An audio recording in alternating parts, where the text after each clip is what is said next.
Xin chào. Yeah. So I will just try to speak something about how to solve the problem of oversupply of housing in Vietnam. Hôm nay thì tôi sẽ cho chia sẻ một số cách về việc xử lý cái việc mà cung vượt quá cầu tại Việt Nam cho các bạn nghe. You may know that in Thailand we have around 1.2 million housing units unoccupied. Như các bạn biết thì ở Thái Lan chúng tôi có 1,2 triệu đơn vị nhà ở mà không có người ở. In South Korea around 1.5 million. Japan 8.5 million. Ở Nam Hàn, Hàn Quốc thì 1,5 triệu đơn vị ở mà chúng người ở, còn ở Nhật Bản là 8,5 triệu đơn vị ở còn trống. I just came from China the day before yesterday. They have 50 million unoccupied housing units. 50 ở Trung Quốc tôi vừa mới trở về có đến 50 triệu đơn vị ở bị ở trong. So in Vietnam, I don't know what is the figure, but there may be a lot of speculations. That's why the market now is not so healthy. Ở Việt Nam tôi không biết là cái đơn vị trống bao nhiêu, nhưng mà tôi nghĩ là sẽ có nhiều các nhà đầu tư và đây là một vấn đề vấn nạn lớn cho thị trường nhà ở. So what to do? The thing is, I have some 8 proposals very short. Vậy thì giải pháp như thế nào thì tôi có 8 cái giải pháp rất là ngắn gọn. First, we need to build more mass transit so that you increase the property price in the cities.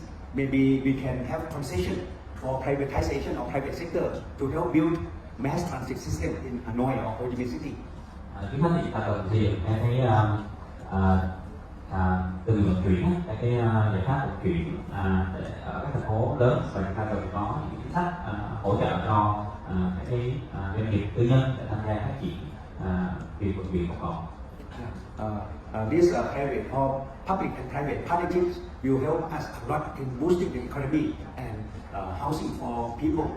Việc hợp tác công tư thì sẽ giúp cho chính phủ cũng như xã hội gia tăng cái lượng nhà ở cho cư dân.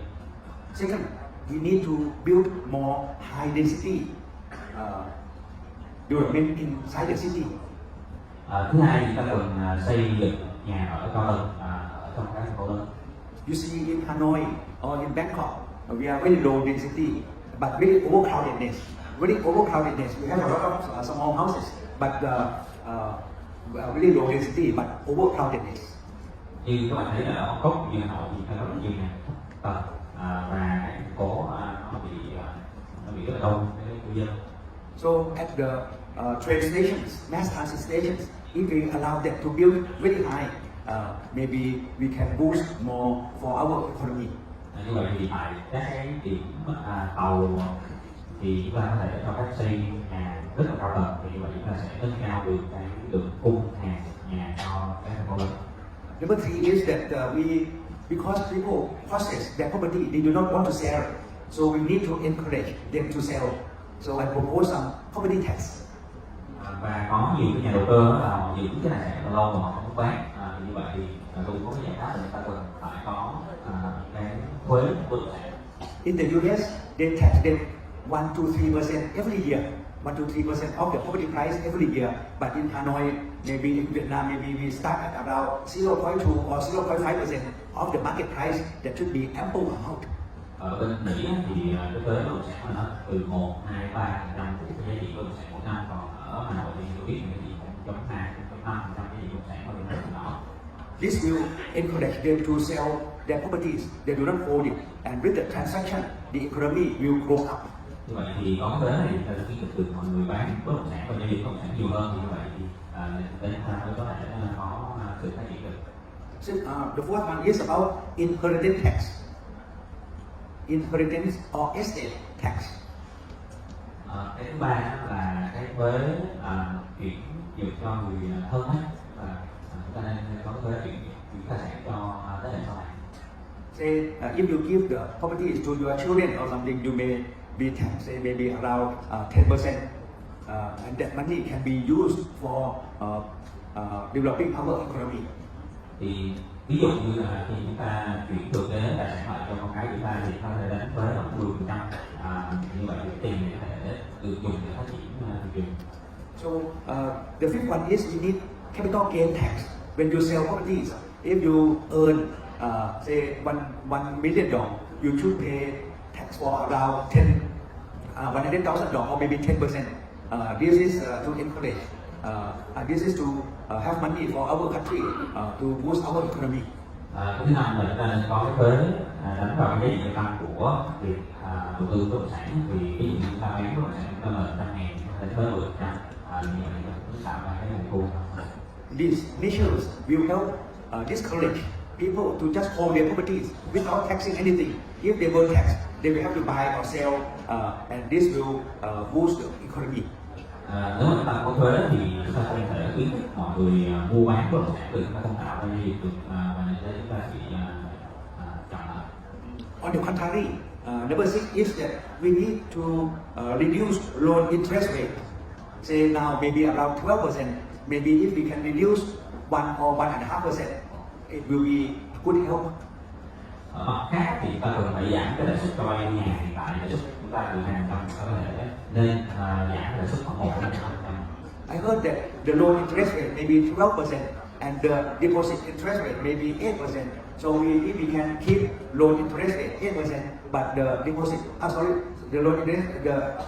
interest rate to be 8%, but the loan interest rate reduced from 12 to 10.5 or 11%, this will help boost the economy directly. Thì tôi biết thì lãi suất vay Việt Nam khoảng 12% là cái gói khoản vay, còn cái tiền lúc trước thì nó còn 8%, thì chúng ta có thể cân nhắc là giảm cái lãi suất vay 1.5% cho cái khoản vay nhà. And number 7 is we need to have effective or efficient foreclosure process. If they cannot process their properties, maybe they are in trouble, they cannot pay loan or something. The foreclosure process must be very efficient so that their houses can be transferred to other people quickly.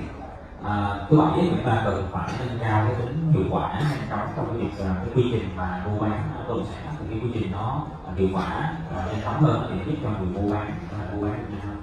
If for those who have economic problem, they cannot find a good house to move away. Maybe the government may have to provide temporary house for them, but they have to clear their house so that those houses can be in the foreclosure process. Trong trường hợp mà gặp khó khăn trong việc chi trả vay thì chính phủ có thể hỗ trợ cung cấp các giải pháp nhà ở tạm thời cho những người đó họ chuyển ra khỏi cái nhà của họ trong thời gian đang bán cái nhà của họ. Yeah, they cannot just buy and stay there with stubborn or something. They cannot do that. Thì những cái người mà bị ngân hàng kéo nhà đó thì họ cũng có tìm mọi cách để họ ở lại cái nhà đó, thì rất là khó. This will reduce the price of second-hand houses, and people can afford to buy for foreclosure housing. Thì cái việc này nó sẽ giúp giảm cái giá nhà thứ cấp, và cũng như là mọi người có thể tham gia mua những cái nhà mà được ngân hàng cho vay trong khoản vay của họ. Number 8 is the last one is we have to ease the developers so that they can produce more cheaper housing, or social housing. Cái thứ 8 là chúng ta cần có những cái giải pháp giúp đỡ cho các chủ đầu tư để các chủ đầu tư có thể cung cấp cái nguồn cung nhà phù hợp với lại số tiền. On one hand, we have to tax the buyers so that they will release their home. Và ở cái mặt kia thì chúng ta cần phải đánh thuế những cái người mua. But on the other hand, we need to reduce tax for developers so that they can build cheaper housing for newcomers. Thì một mặt là chúng ta đánh thuế người mua để chúng ta hạn chế cái cầu, một mặt là chúng ta giảm thuế cho chủ đầu tư để chúng ta tăng cung. I believe that many Vietnamese families still need a house or a condominium, but they cannot afford. So if we can build more social housing, this will help a lot. Tôi biết là rất nhiều người Việt Nam muốn nhưng mà không có khả năng mua nhà, thì nếu mà chúng ta có những giải pháp này chúng ta tăng được cái lượng nhà cũng như cái lượng nhà ở vùng túi tiền thì rất nhiều người sẽ có cơ hội mua nhà. Xin cảm ơn.